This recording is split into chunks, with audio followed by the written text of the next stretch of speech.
And here we are on the Euro New Zealand 15-minute time frame, and we have a very sexy flag that has set up, and I've just managed to get my order, well, 7 pips ago should I say. And as usual, I want to talk through the higher time frame analysis. Now I really just want to keep the workings out on, just to save a little bit of time. So if we just go out to the daily time frame, there isn't that much to look at on the higher time frame, but we do need to do our due diligence, should I say. So let's have a look.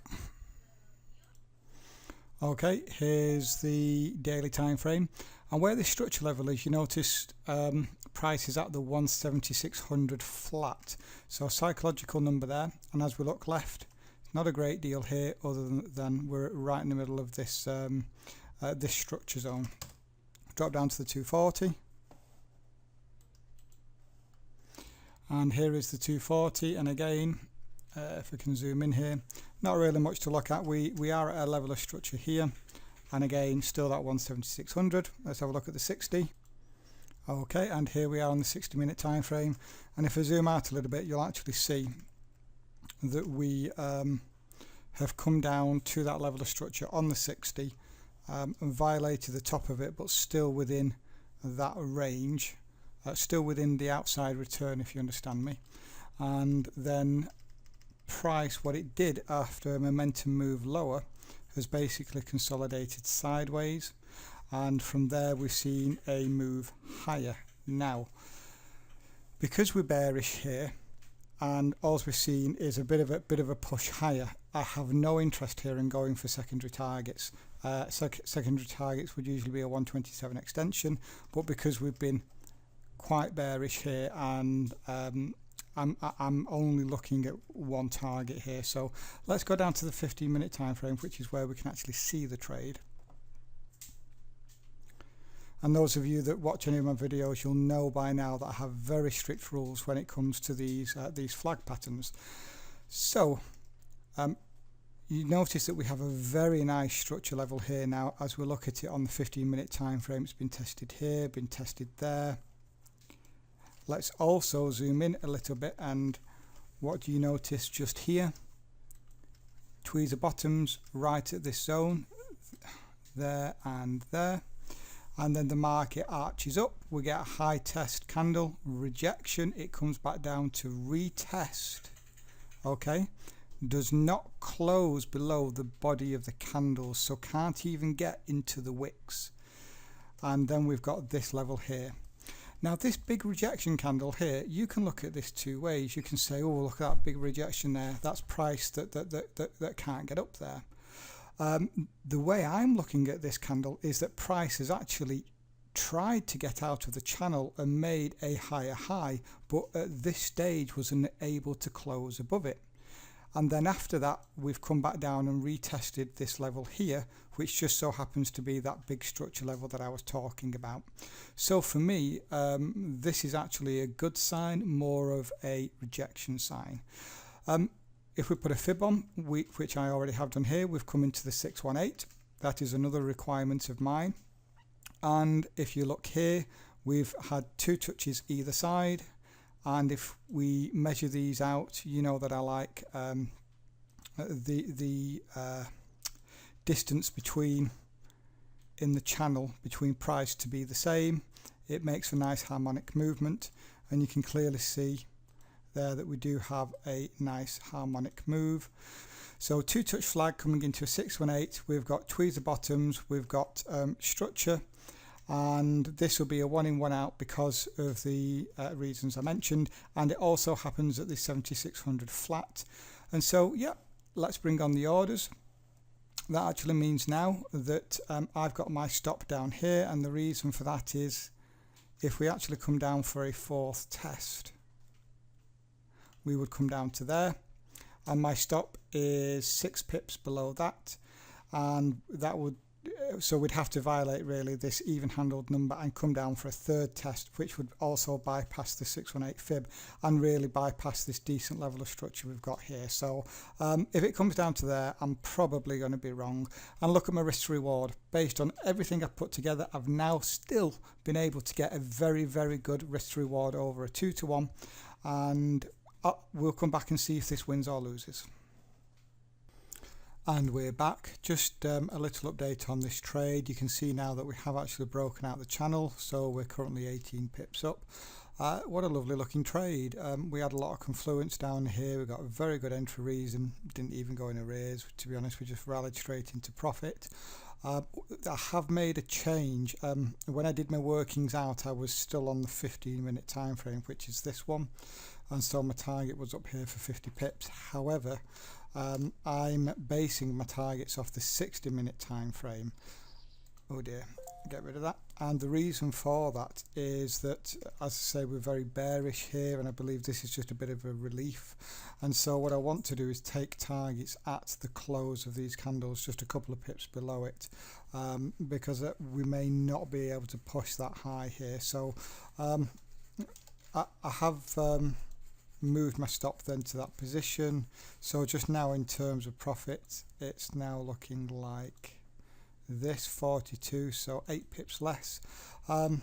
Mistake I made, to be honest. I thought when I set my targets and looked at this, I thought we was on the 60-minute time frame. We weren't, but there we go. Now what we've also done here, because we've rallied off that structure level, I am just going to reduce the risk a little bit, and I'm just going to go to the 15-minute time frame. And the reason for that is because look how well we have held the structure level. We've got 2 tests here, we've got 2 tests there, we've now broken above, and so I only really want to be 10 pips underneath that. So I'm going to move it from 75.72 to 75.78, and so that has now reduced this risk down to something like this. And again, on flag patterns, the thing is we've broken out the channel, we've tested that structure line 4 times, and we know that we may be very limited here on how high price can go. And what I don't want to happen is in the night, you know, price get a few pips from my target and then turn and stop me out for the full position. There's just no need for that. So it's just risk management on this type of trade now. So 16 pips of risk for 42 pips of potential reward. The time is 10 to 6 in the morning, and I've come down to check on the progress of this trade, and as you can see, we actually had quite a nice move, more sideways movement, but we were making strides towards our targets here at 176.37. Unfortunately now we're seeing quite a big drop off, and what I've done is move one pip past break even, so I am only just 5 pips underneath that even handled number. So there is a possibility here now that I'm going to be stopped out for break even, but I did talk through the possibility that this trade may not get all the way back up for the retest, and I reduced the targets down as mentioned, and we actually came I think it was 4 pips from targets, 35, 33 and 34 pips from targets. And in this type of scenario where I didn't have belief that we would have that much strength to get up there in the first place, I have moved to break even. And just one other thing to look at as well, you know, read price. This is the angle that we went up at. Okay, it wasn't this angle, it wasn't this angle, it was more of a meandering angle. And on the 60-minute time frame, we did have a very big lower low, lower close, which just completely closed down here. So if I get stopped out here for break even, it'll be a shame. If I get stopped out and then this level holds for a 5th time and then turns and rallies up, well, there's nothing I can do about that, because the way I'm reading price and what I thought would happen with this pattern in the first place is that we would struggle to get the full move. I'm very happy to be stopped out for break even. Of course, I would have been happy to have banked those profits. I went 37 pips up, It's an awful lot of pips, and you know, this will be the second time this week this has happened to me. The other one was for 60, and we got 64 pips up. And just sometimes you got to take it on the chin and say, well, you know, I followed the plan. I had a plan of what was going to happen, and it came true. So we'll come back and see if I am stopped out of this or not. We're back. Somebody out there just might like me. We did come down to that 176 even handled number. We did not close below it, and this candle has not finished. This could just be a little rebound, but nevertheless we did not get stopped out. Okay, so we'll come back and see whether or not we do actually go on to win. We're back for the final part of the video, and it appears that nobody likes me. Oh dear. So here we are. We saw that initial rally where I thought that, oh, this could be the turning point, and what we then done is we rallied down. We've actually now closed below this level that's been tested 4 times. So I have no idea what will happen now. It could go on to hit. This thing could just now roll over and be stopped out. The fact is, I followed my rules here. I got out for break even. I always knew that we could, and emphasis on could, be limited on where we could get targets. What's really good, I like to learn something from every single trade that I take, and somebody will be watching this right now and say, well, hang on a minute, if you knew that there may be trouble in going to hit targets, why did you enter the trade? And the fact is, I didn't know for sure, but what I did know is that I may have a problem.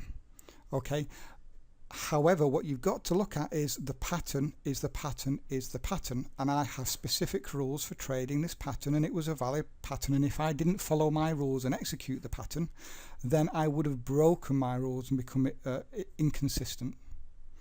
But at the same time, I do always want to be cautious, because we're trading at the end of the day, and if I know that I may have problems hitting those specific targets, then I want to be a little bit more aggressive with my stop loss. Now in this scenario, this worked out perfectly for me. I don't know what will happen now, but for me, we violated the lows here, and I have absolutely no interest in the trade now. So I like to learn everything, something new from every single trade I take. It would have been awesome to have banked the pips, but hey, it wasn't a loss. I knew the risks, and there we go, break even trade. Do me a favor, if you like it, as usual, give it a like, give it a share, and if you have any questions, just give me a comment as well.